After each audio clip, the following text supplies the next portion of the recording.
Nagsasawa ngayon ng Unity Walk ang drivers at operators sa mga modern jeep bilang pagtutol sa resolusyon ng Senado na suspendin muna ang PUV Modernization Program para maresolba ang ilang issue. Yan ang unang balita live ni James Agustin. James! Good morning. Ilang minuto pa lamang yung nakakalipas na magsimula na yung Unity Walk na iba't ibang grupo mula po rito sa Welcome Rotonda sa Quezon City at nagmarcha na sila doon sa Espanya Boulevard. Ilang metro lamang po yung layo mula dito sa ating kinatatayuan pero hinarang na sila ng mga pulis mula sa Manila Police District.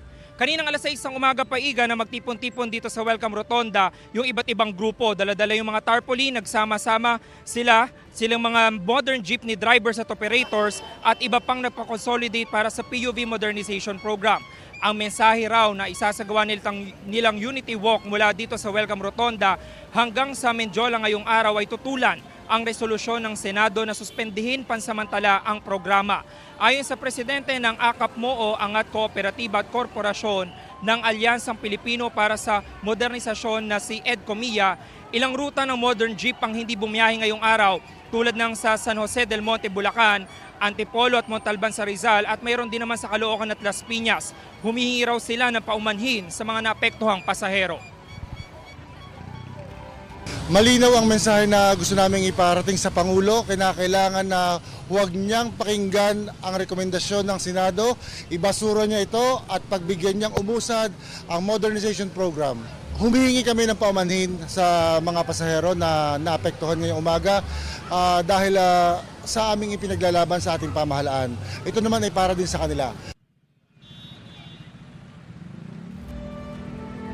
Samantala ikan nyo, nakikita nyo, yan yung dulo ng Espanya Boulevard. Yan po'y parte na po ng Maynila at hindi umuusad yung iba't ibang grupo ngayon na nagsasagawa ng Unity Walk dahil hinarang na sila ng mga tauhan ng District Mobile Force Battalion ng Manila Police District. Bago tayo umere, nakipag-ugnayan tayo kay MPD District Director, Police Brigadier General Ibe at sinabi niya napapakiusapan nila itong mga grupo na ito na dito na lang sa Welcome Rotonda na magsagawa ng programa ngayong umaga para hindi naman maabala yung transportasyon at yung mga klase na nandito sa Maynila ngayong araw na ito. Pero ngayong umaga, ang sitwasyon na nakikita natin, hindi po madaanan itong lane na ito ng Espanya Boulevard na patungo doon sa area ng Moraita at yung lane na yan dahil nga sinakop ng lahat na nagsasagawa ng programa na ito yung lahat ng lanes. Kaya ito naman po mga tauhan ng MMDA, ng TMRU at ng Quezon City Police District dito sa Welcome Rotonda, pinapadivert na nila yung mga sasakyan paikot dito sa Welcome Rotonda o di kaya naman po